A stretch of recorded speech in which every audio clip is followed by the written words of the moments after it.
لڑکا اس دن بہت اداس تھا۔ اسے رہ رہ کر ان تمام گڈریوں کا خیال آ رہا تھا جنہوں نے اپنے گھر بسا لیے تھے۔ انہیں اپنی شریک حیات کو یہ باور کرانے میں انتہائی مشکل ہوئی تھی کہ ویرانے میں جانا ان کے لیے کتنا ضروری تھا۔ محبت کا تقاضا تھا کہ وہ اپنی محبت کے ساتھ رہیں۔ اس نے اگلے دن فاطمہ کو بتایا، یہ صحرا گواہ ہے کہ ہمارے مرد ہمیشہ اس کو اپنے پیروں تلے رونتے رہے ہیں اور وہ کبھی بھی واپس نہیں آتے، اور ہم خواتین اس چیز کی عادی ہیں۔ جو واپس نہیں آتے وہ بادلوں کا حصہ بن جاتے ہیں جو کڑکتی دھوپ میں سایہ فراہم کرتے ہیں، یا اس پانی میں شامل ہو جاتے ہیں جو بنجر زمین کو سیراب کرتا ہے۔ وہ ہر ایک شے میں شامل ہو جاتے ہیں۔ وہ کائنات کی روح میں واپس لوٹ جاتے ہیں۔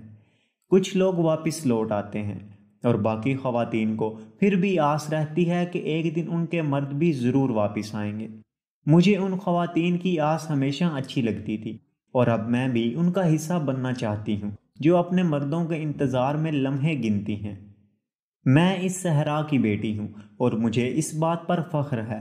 میری خواہش ہے کہ میرا خاوند اسی طرح آزاد ہو جیسی یہ ہوا، اور کبھی ایسا موقع آیا تو میں بھی یہ قبول کر لوں گی کہ وہ بھی اس کائنات کی ہر شے میں شامل ہو جائے۔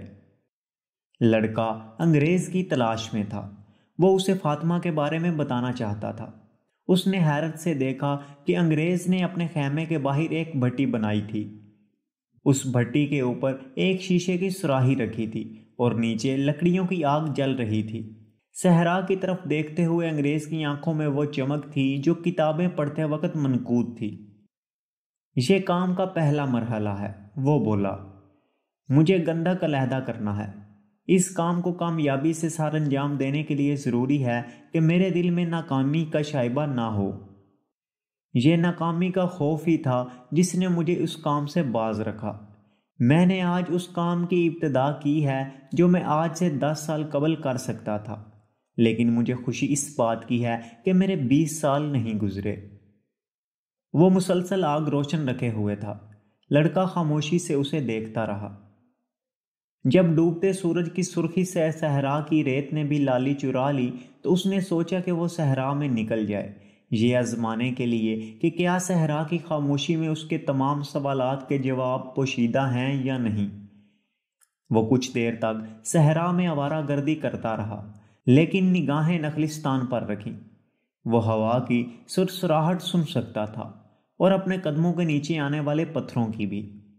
کہیں کہیں اسے سیپیاں بھی نظر آئیں۔ اس سے اس نے اندازہ لگایا کہ کبھی یہ صحرا بھی سمندر رہا ہوگا۔ وہ ایک پتھر پر بیٹھ گیا اور افق کے مسحور کن نظارے سے لطف اندوز ہونے لگا۔ وہ محبت اور ملکیت کے فرق پر غور کر رہا تھا، مگر دونوں میں تفریق کرنے سے قاصر تھا۔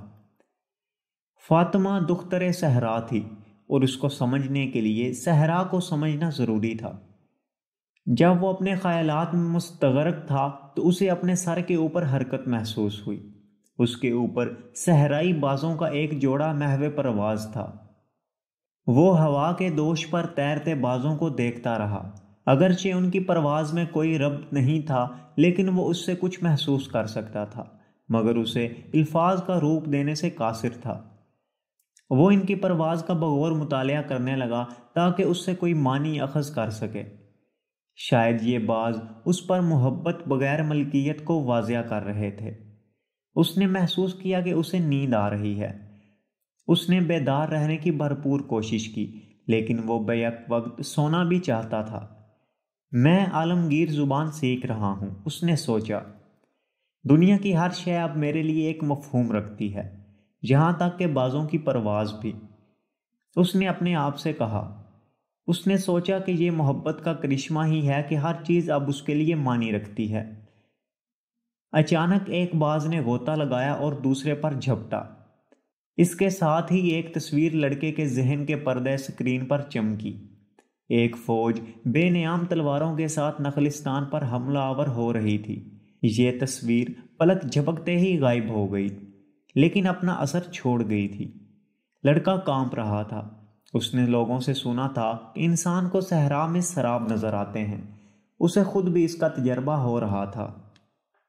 سراب دراصل انسان کی غیر تکمیل شدہ خواہشات ہیں جو اتنی شدت رکھتی ہیں کہ انسان کو لگتا ہے کہ زمین پر ان کا وجود ہے۔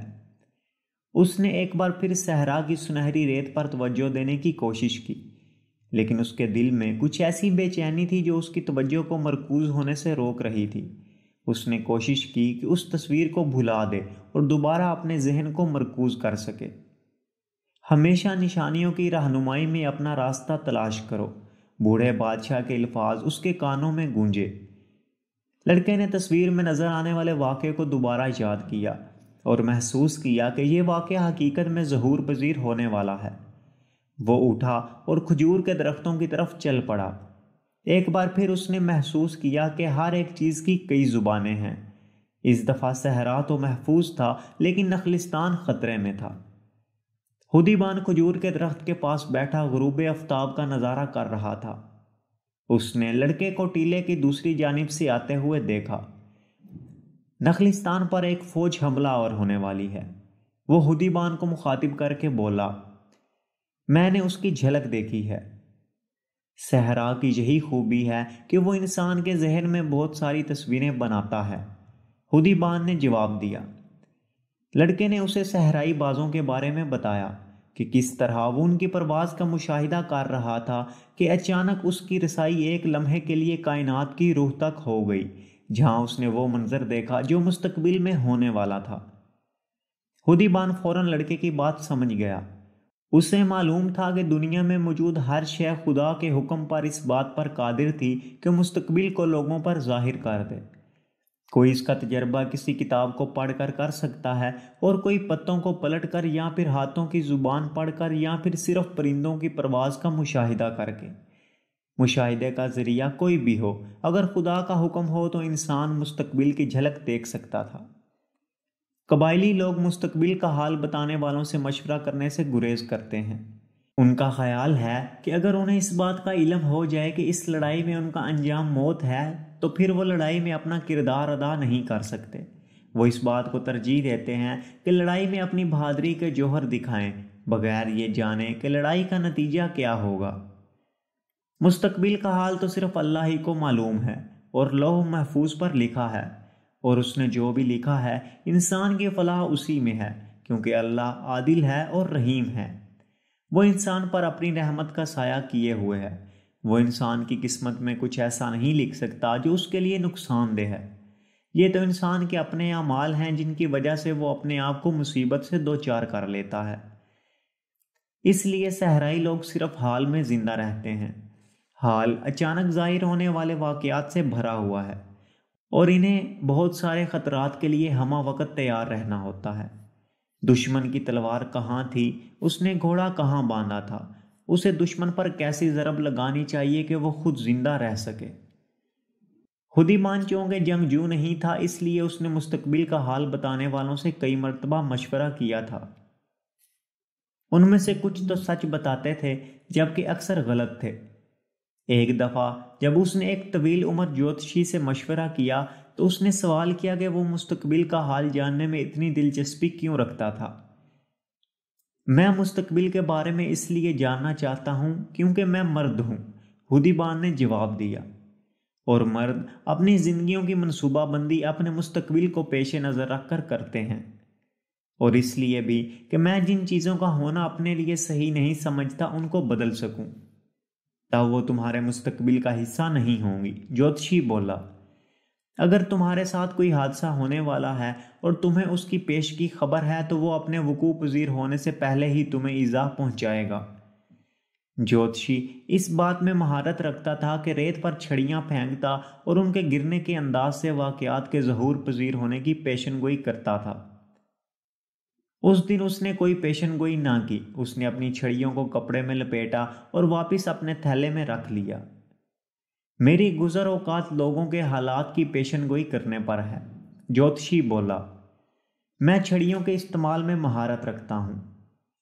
مجھے معلوم ہے کہ کس طرح ان کے استعمال سے میں اس جگہ کو دیکھ سکتا ہوں جہاں ہر چیز لکھی ہوئی ہے۔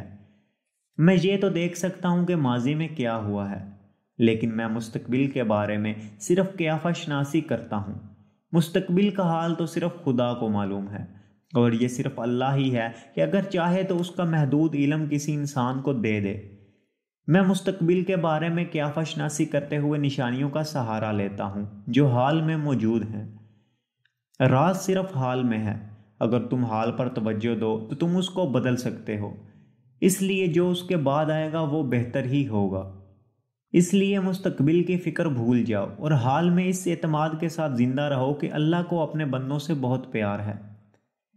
وہ کیا حالات ہوں گے جب اللہ مجھ پر میرا مستقبل آشکار کر دے گا؟ خدیبان نے جوتشی سے پوچھا۔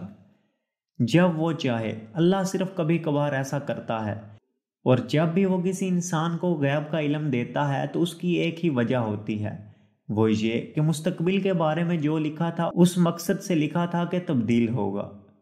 خدا نے لڑکے کو مستقبل کی ایک جھلک دکھائی تھی۔ خدیبان نے سوچا، خدا نے اس لڑکے کو ایسا کیوں بنایا؟ جاؤ اور قبیلے کے سردار کو اس کی خبر دو۔ خدیبان نے لڑکے کو ہدایت کی۔ وہ لوگ میرا مذاق اڑائیں گے، لڑکے نے جواب دیا۔ وہ صحرا کے باسی ہیں، اور صحرا کے باسی جانتے ہیں کہ نشانیوں کا مطلب کیا ہوتا ہے۔ تب تو وہ پہلے سے ہی اس بارے میں جانتے ہوں گے کہ نخلستان پر حملہ ہونے والا ہے، لڑکے نے جواب دیا۔ انہیں شاید اس بات کی فکر اب تک نہیں ہے۔ انہیں یقین ہے کہ اللہ اگر ان تک کوئی خبر پہنچانا چاہتا ہے تو انہیں اس کی اطلاع ضرور کسی کے ذریعے پہنچا دے گا۔ اس سے قبل بھی کئی دفعہ ایسا ہو چکا ہے، اور اس دفعہ وہ خبر پہنچانے والے تم ہو۔ لڑکے کو فاطمہ کا خیال آ گیا۔ اس نے فیصلہ کیا کہ وہ قبیلے کے سردار کو ضرور یہ خبر پہنچا دے گا۔